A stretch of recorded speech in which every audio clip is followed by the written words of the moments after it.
Et bonjour à tous, dans cette vidéo je vous propose de faire le point au verger Saint-Tropique. On est début avril, j'ai terminé l'entretien de début de saison, donc ça m'a pris à peu près une vingtaine d'heures pour tout gérer. J'ai mis un peu de paillage au niveau des plantes, bon c'était pas forcément obligatoire mais je l'ai fait, ça va permettre comme ça aussi de bien voir tout ce qu'il y a au verger Saint-Tropique.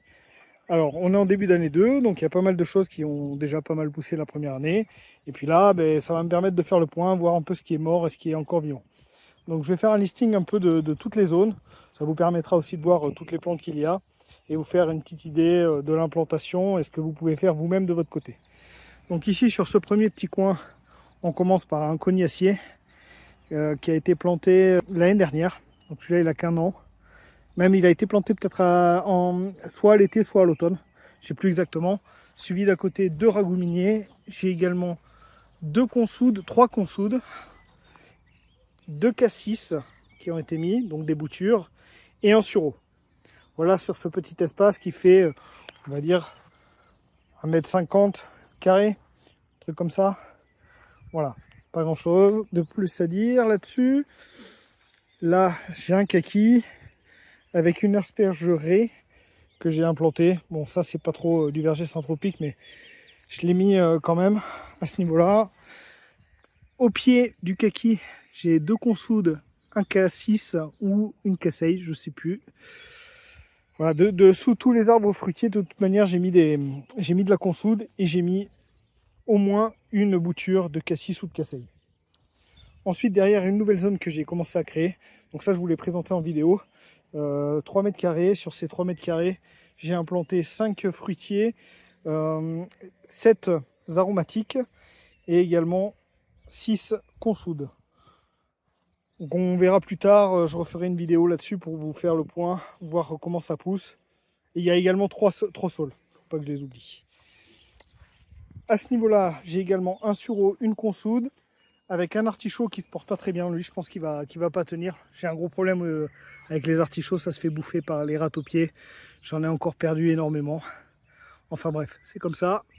Il y a également un autre saule. Ici, j'avais un polonia, mais là, je crois qu'il est fini. Je crois qu'il est mort. Donc, c'est pas très grave. Ensuite, cette partie-là, j'ai rajouté, ça c'est assez nouveau, j'ai rajouté 4 framboisiers. Et par contre, j'avais déjà mis des boutures de saule. Donc les framboisiers, ils ont été installés il y a 2 mois peut-être, 1 mois ou 2 mois. Et les saules, quant à eux, c'est leur 2e année. Et au pied, j'y mets souvent, c'est de l'ail. Ça permet un peu de préserver les plantes. Et a priori, ça enlève aussi le ver, enfin la mouche ou je sais plus quoi, qui va sur la framboise et qui fait qu'on a souvent des vers dans les framboises. Donc j'ai mis de l'ail, a priori ça fonctionne pas trop mal.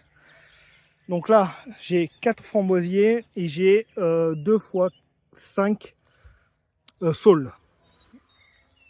Donc quand je dis saules, c'est des saulosiers bien entendu. L'objectif c'est qu'après je puisse soit l'utiliser en paillage, soit même utiliser l'osier pour faire des paniers ou autre. Voilà, donc là j'arrive sur une autre zone, celle-là je vous l'ai présentée dans la dernière vidéo, celle où je faisais l'entretien. J'ai juste rajouté un petit peu de paillage sur les plantes. Mais on va quand même faire le listing. Donc là je me retrouve avec 2 thym, 3 romarins, 2 lavandes, une consoude, donc l'amandier qui est juste ici. Là je vais avoir 2 saules. Je ne vais pas compter les plantes annuelles telles que les blettes, puisque les annuelles, je les ajouterai un petit peu plus tard. Donc la blette, elle va être sur une 2e année, ça dure 2 ans, mais je ne vais pas la compter dedans. Je vais vraiment compter les plantes pérennes. Ensuite, bouture de casseille, une consoude, ici une verveine citronnelle qui est en train de repartir, ragoût minier juste derrière, consoude, baie de mai, arbousier, un autre saule, 2 boutures de baie de mai, un autre saule, une consoude, ici un sureau qui repart bien.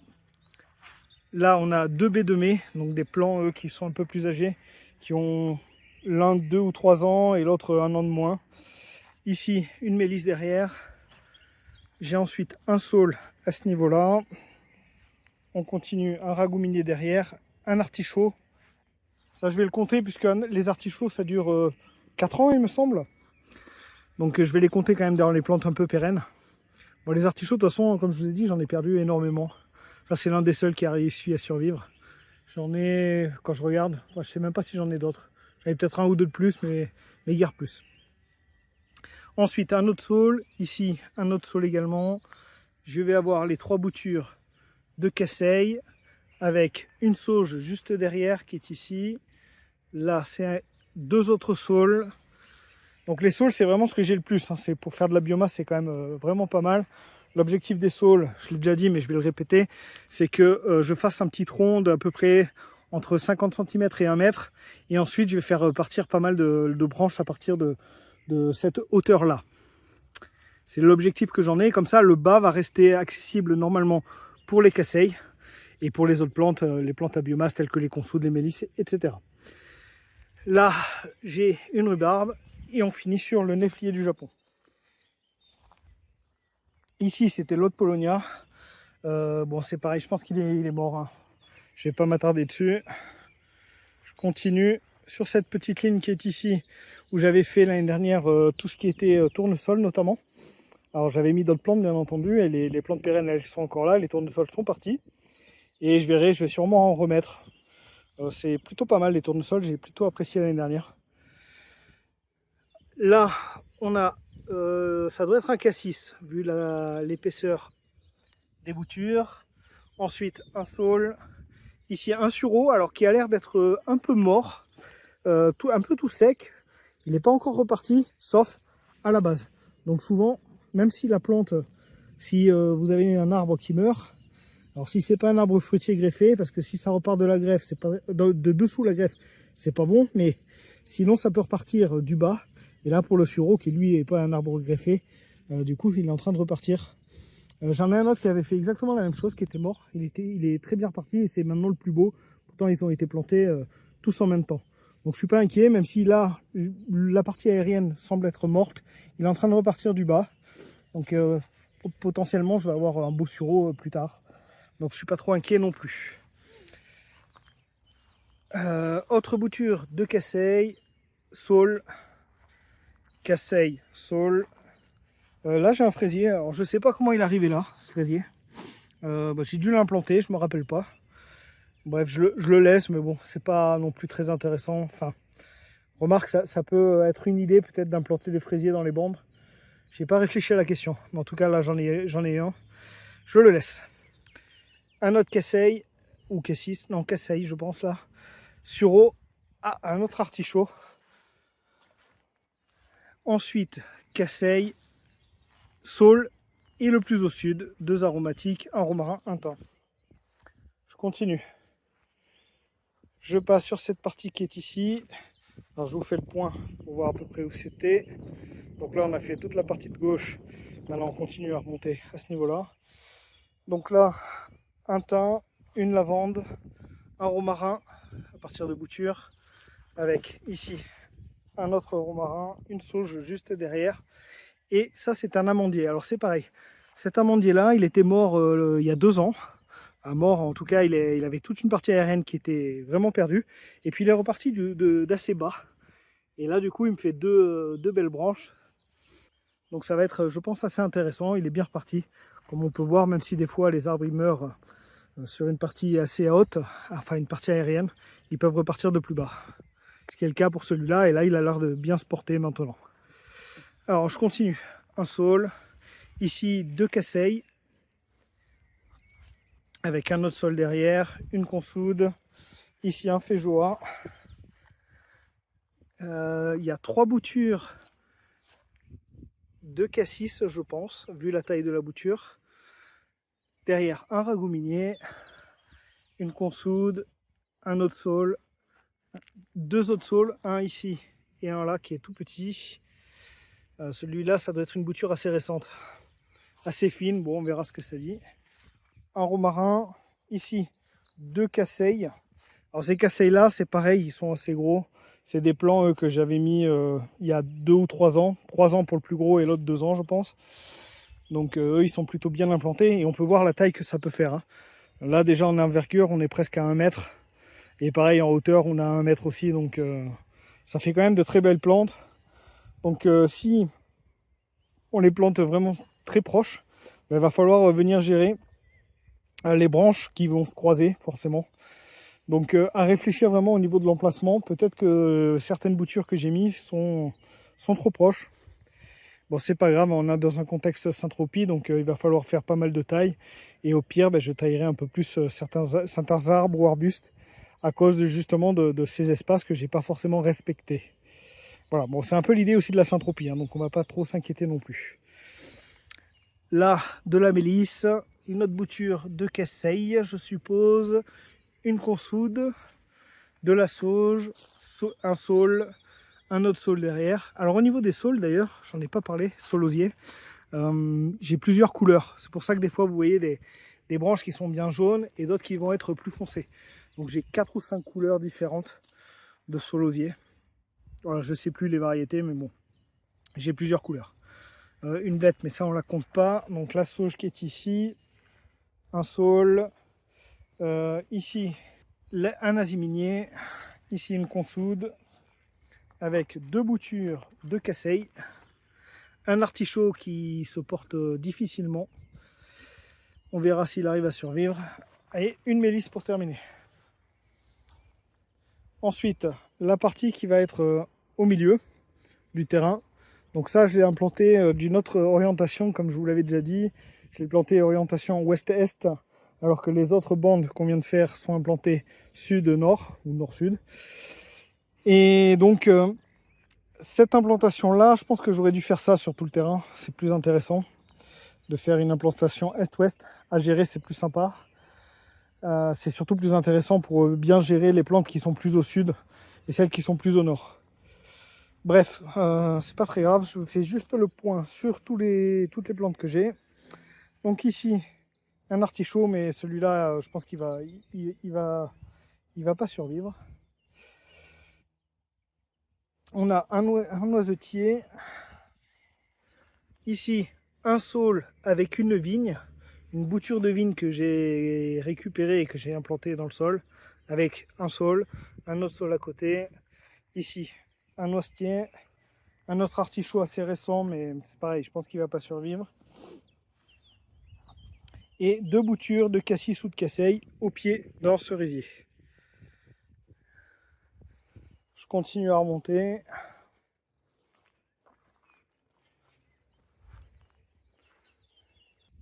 Là, j'ai un poireau qui reste de l'année dernière. Je vais le laisser peut-être monter en graines. J'en ai laissé 2-3 à certains endroits. S'ils peuvent me faire quelques graines, bon, ça pourra être peut-être intéressant. À côté, j'ai un amélanchier avec un saule, plus pareil, une bouture de vigne. Donc c'est des vignes anciennes. C'est majoritairement de l'Isabelle ou de la Noah. Donc normalement, à partir de bouture, ça devrait bien fonctionner.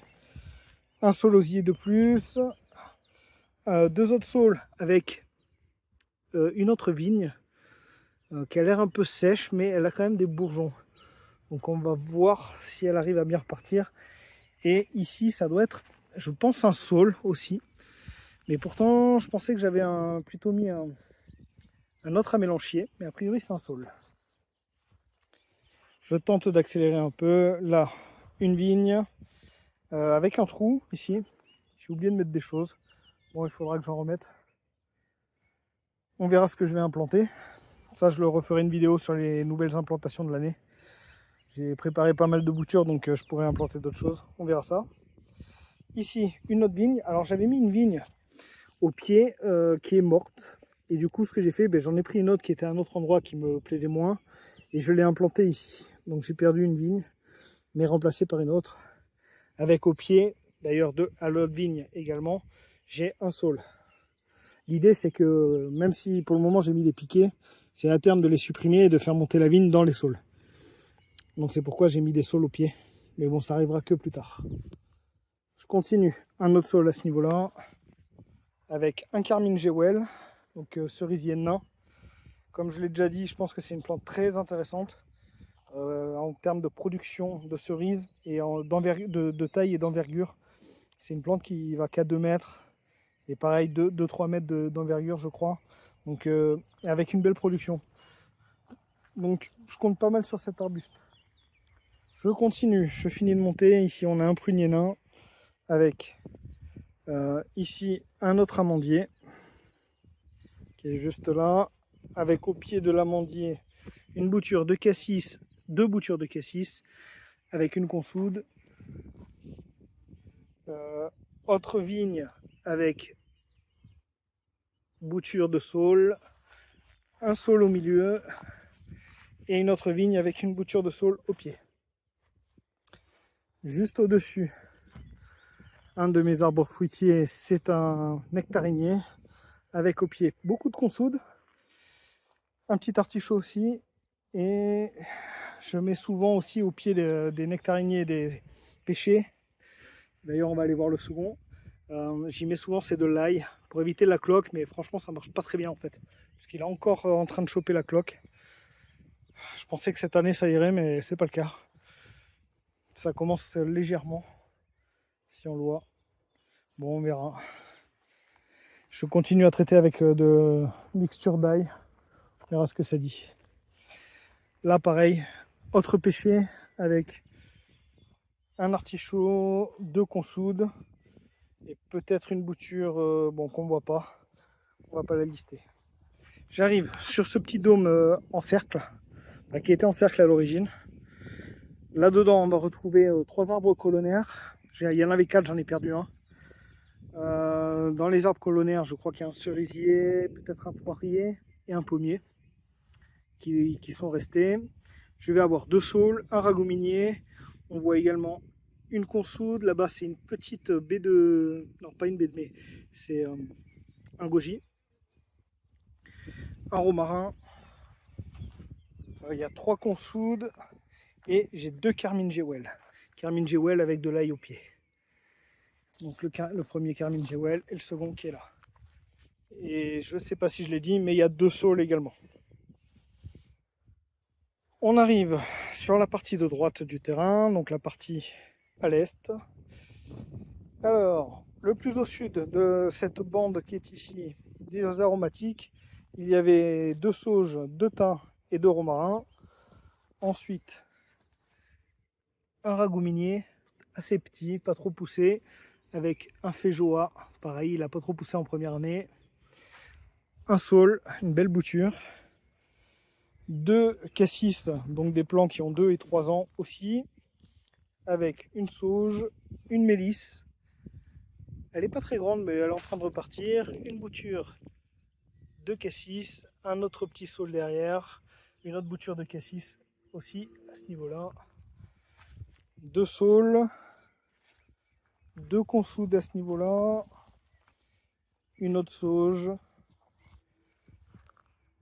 2 cassis de plus. Donc là, c'est la partie des cassis sur cette bande, avec un saule, une autre consoude, une autre bouture de cassis. Donc là, au niveau des boutures de cassis, d'ailleurs, j'en ai perdu 2, parce que normalement, je les mettais 2 par 2, comme j'ai fait ici. Là, il y en a 2, et là, il aurait dû y en avoir 2. Donc j'en ai perdu une à ce niveau-là. Et juste derrière, c'est pareil, j'en ai une toute seule. Et j'aurais dû en avoir une seconde. Il y a aussi 2 saules, de la menthe, de la mélisse, une rhubarbe, une autre mélisse, une autre sauge. Ici, c'est un myrtillier. Alors, je pensais que je les avais perdus, mais en fait, ils sont encore vivants. Donc là, j'en ai un. Une poire de terre. Alors, la poire de terre, elle date de l'année dernière. Normalement, c'est censé mourir en hiver. Mais là, elle est en train de repartir. On le voit à ce niveau-là. Donc, je devrais avoir un nouveau plan sans les avoir déterrés. Donc, ça avait déjà fonctionné l'année dernière. J'avais eu un plan qui était bien parti tout seul. Bon, faut faire attention de ne pas rechoper une gelée parce que si ça gèle, par contre, ça risque de crever à nouveau. Et là, potentiellement perdre le plan. Ensuite, je continue. Alors, on viendra voir cette bande à la fin. Ça, c'est la bande des noisetiers qui est vraiment tout au nord du terrain. Donc là, j'ai fini de faire le point à ce niveau-là. On remonte. Alors, je ne sais pas si j'ai parlé du cerisier, donc je reviens ici. Là, j'ai un pommier avec une consoude et une bouture de cassis. Je continue. Là, j'ai fait une petite ligne nouvelle avec 2 kiwis. Et les kiwis, donc j'ai mis un piquet sur chaque kiwi. Et l'idée que j'en ai eue, c'est de faire au milieu toute une ligne de saules. L'objectif, ça sera de faire monter les kiwis dans les saules. Et les saules vont faire rôle de support. Donc j'ai 2 kiwis et je vais avoir 1, 2, 3, 4, 5, 6, 7, 8, 9 saules. Là, j'ai un gros pommier que j'ai beaucoup taillé cette année. Bon, on verra. Et je termine sur la dernière partie qui est ici. Donc cette dernière bande, c'est la bande des goji. Alors, je vais avoir un saule, une lavande, un thym, un romarin rampant. Il y a 1, 2, 3, 4, 5, 6, 7 goji. Un autre saule à ce niveau-là, un autre romarin, une mélisse, une sauge. Ici, je sais pas trop. Peut-être que j'ai mal désherbé là, je sais pas. Une mélisse, un autre saule. Et enfin, on va avoir ici 2 autres goji avec 2 saules osiers, une consoude, une rhubarbe, un efflier du Japon et une mélisse.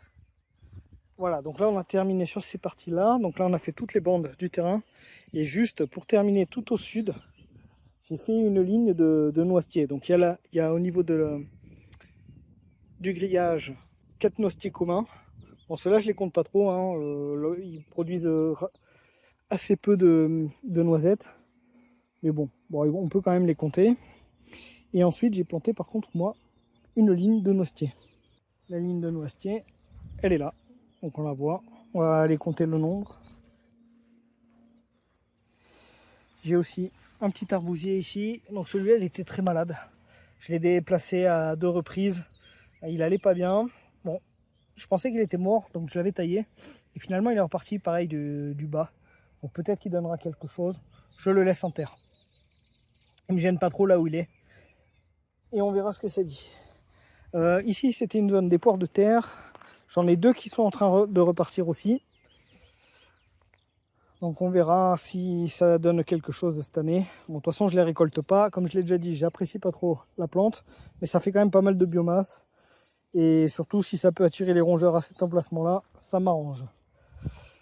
J'ai un amandier. Donc ça, c'est un amandier qui est parti de semis. Donc j'avais récolté 3 amandes sur un des amandiers. Amandier Texas, je crois. Et je les ai plantés en terre. Enfin, je les ai plantés dans des pots. Ça a très bien levé, les 3 amandes. Et du coup, j'en ai planté en terre. Là, il y en a un. On va aller en voir un deuxième. Et j'en ai un troisième dans une haie à un autre endroit. Là, on a un noisetier avec un framboisier. Non, pardon. Ça, c'était aussi un noisetier. Donc 2 noisetiers, un framboisier. Ici, un autre aziminier. Avec une ligne qui est toute récente que j'ai rajoutée. Où il y a 2 myrtillers et 2 groseilliers. Et l'autre amandier qu'on voit au milieu là. Juste ici. Donc pareil, issu de semis. Donc ça a très bien fonctionné. Alors il faudra que je fasse attention si ça me donne des amandes amères ou si ça me donne de bonnes amandes. On verra ça. Allez, je termine rapidement. Il reste tout ça à faire, toute cette petite ligne. Ici, un autre aziminier, un noisetier, 2 groseilliers, un ici et un là. Donc des plants pareils qui ont 2-3 ans. Ils m'ont pour le moment pas donné de groseilles, ou très peu. Cette année, peut-être que je vais en avoir un petit peu plus. On verra ça. Là, je vois qu'il y a déjà des fruits. Ça me paraît surprenant. Je ne savais pas que c'était aussitôt, je ne me rappelais plus. Ici, un autre noisetier, framboisier, noisetier pourpre. L'un des seuls, je pense, palmiers dattiers. Je les ai tous perdus, ceux que j'avais mis. J'aurais dû les faire en pot plutôt que de mettre directement les plants en terre. Bon, c'est pas très grave, je compte plus trop là-dessus. Si celui-là survit, tant mieux. Sinon, c'est pas grave. Je termine un noisetier, un framboisier et derrière, au final, un autre noisetier. Voilà, on a fait le tour. Je vais pouvoir actualiser comme ça la liste de toutes les plantes. Je crois pas que j'avais mis le kaki là. Je sais plus si j'en ai parlé, mais bon, au pire, c'est pas grave. Le kaki avec une consoude et une casseille. Voilà, j'en ai terminé. Si vous avez suivi jusque-là, je vous remercie d'avoir tenu le coup et je vous dis à la prochaine.